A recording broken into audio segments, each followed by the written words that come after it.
Saka sa pag-breed ho, parang same po yung ginagawa namin sa manok. Kasi yung si Erpat po yung nagko-kondisyon ng mga i-breed. Sa kanya ko po kasi yun ano. Kumbaga siya yung nakatoka para gawin yung breeding na yun. Nasa breeding naman po kung ano lang yung basic needs eh. Yun lang din naman ako binibigay ko eh. Yan, calcium, multivitamins. Sa herbal po, ito po yung oregano na nasa likod ko. Yan ho, binibigay ko sa kanila yan. Saka yung redstone, pink mineral. Yan lang din po, hindi ko pinapawala sa breeders. Then sa flyers naman po, kapag ho training or ordinary ano lang, wala naman akong binibigay, plain water din, electrolytes lang ho pagka pauwian. Pagsapit naman ho ng derby, yan, gumagamit na po ako dyan ng Welcome back sa Herbin's Love.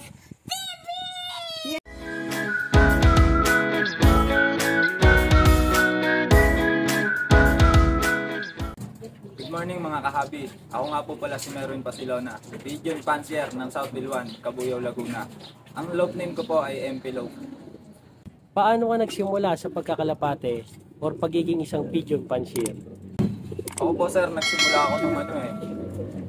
Nung napasyal ako sa chewing ko. Kasi ako, lumaki po ako sa pagmamanok eh. Kasi nagmamanok ko yung tatay ko. Kaya hindi sa akin familiar yung karera ng kalapate. Nung isang beses so, napasyal ako sa chewing ko. Naabutan ko sila na nagkakarera. Ngayon, hindi po ako makapaniwala na ganong kalayo inaabot ng ibon. Kaya yun no, nahikayat ako na mag-alaga rin dahil sa kanila. Sa chewing ko, kay Melvin Gibson. Yan, sa akin kay Hercha, sila unang nag-influensya sa akin sa pagkakarera. Paano ka nagsimula kumuha ng mga linyada or yung mga bloodline? Ano yung mga hawak na linyada dito sa loop mo na inaalagaan ngayon? Ang una po talaga na nakuha ko yung Cosmos eh. Bigay po siya ni J. Hercia. Yung una po na mga kinakarera ko. Nung una, maganda naman yung nililipad. Talagang hilaw lang po ako sa ano. Lalo na sa conditioning kasi bago pa po eh. Saka yung mga lahian po ni Sir Jericho Garcia. Yan po yung mga ano. Saka yun po sa mentor ko nga po pala. Nasa ano na, si Sir Henry Azurin. Siya po yung unang-unang nagtiwala sa akin. Pinahiram niya po ako ng mga materyales para sa pagsisimula. Siya rin yung nagturo about sa conditioning. Siya yung naging mentor ko, si Sir Henry Azurin. Kaya yung mga nag-uumpisa pa lang ako, halos karamihan ng aking ibon ay galing po talaga kay Sir Henry. Ibang linyada pa nga po pala sa loob ko, yung tinatawag ko po na ano, ampo. Ayun po talaga yung nagpapakilala ngayon, yung ampo na yun. Saka yung ibang ibon po dito na hawak kong linyada ay galing rin po kay Sir Herbin Slope. Ayun po yung mga Jansen, saka Taiwan, Crack 52, Emil, saka Alphonse. Ayun po yung mga nandito sa loob po ngayon. Bilang isang fancier, paano mo inaasikaso yung mga alaga mong kalapate sa araw-araw? Sa umaga ho, pagkagising ko, 9 AM, nagpaparaging na po ako. Habang na-raging po sila, nililinis naman po yung loaf. Ayun lang po. Tapos sa hapon, ganun rin no. 2 times lang po ako magpalipad sa kapag mga training lang. Pero kapag sumapit na yung derby, nagti 3 times na po ako na ano, first fly sa kanila. Kapag malapit na yung derby. Yun lang po ginagawa ko sa araw-araw sa mga yan. As a newbie, Will, paano yung ginagawa mo bago magsalang or mag-breed ng mga breeders mo na gagawing panlaro o yung iaanak nila na gagamitin mong pangkarera? Sa pagbe-breed naman po kasi ano eh, matagal kami bago magsalang, 1 to 2 months bago natin isalang yung breeder. Pero bago nyo po kasi gawin yun, ginagawa po namin, nagpapaligo po talaga muna kami. Sinisigurado na walang puto. Then, mga ilang araw, saka po kami magpupurga. Then yun no, gagamitan na po yun ng mga ano, mga vitamins, mga minerals na pangkalapati po talaga. Bago pa po yun isalang.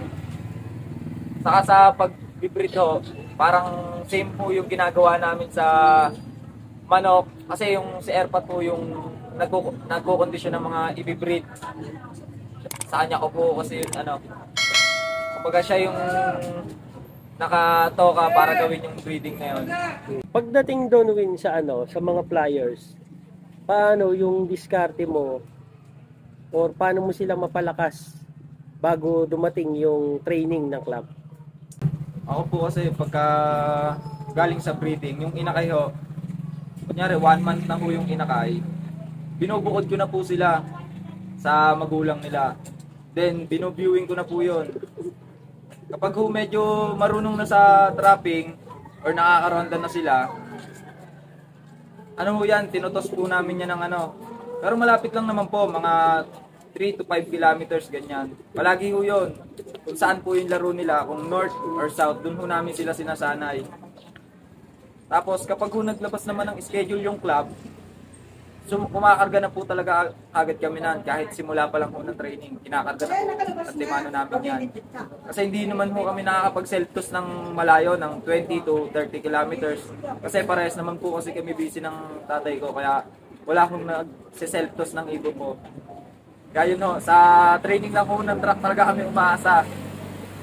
Pagdating, Win, sa mga breeder mo, saka sa mga flyers, ano yung mga binibigay mong mga vitamins or supplement or herbal kung nagamit ka man sa kanila?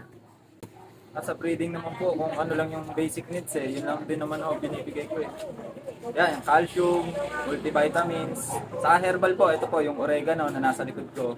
Yan binibigay ko sa kanila yan. Saka yung redstone, pink mineral. Yan lang din po, hindi ko pinapawala sa breeders. Then sa flyers naman po, kapag training or ordinary lang, wala naman akong binibigay, plain water then electrolytes lang pagka pauwian. Pagsapit naman ng derby, yan, gumagamit na po ako dyan ng Super B12, Ideal, sa yung Victory. Yan lang po ginagamit kong gamot pagdating sa pagka-arera. Dun sa Win, sa pitch nila, may mga mix ka ba o yung regular na nabibili lang na patoka? May mix po ako May sariling mix ka rin. Ayun. Ang karamihan doon ay yung sunflower, sorghum, saka mani. Ayun. Yun ang Yung mga additional na lang pagka magmi-mix ka. Pagka yung mga derbian ayaw Pero sa mga breeder, yung mga regular mix lang na breeder mix, no? Breeder lang. Ayun. Then hinahaluan ko ng feeds, Integra, pag sa breeder. Yung pellet naman. Pellet. So, yun. Mga kabi, yung kanyang lang, simpleng para maibigay yung mga basic needs ng mga breeder sa mga flyers. Ganun lang pala kasimple yung ni Brother Merwin. Thank you.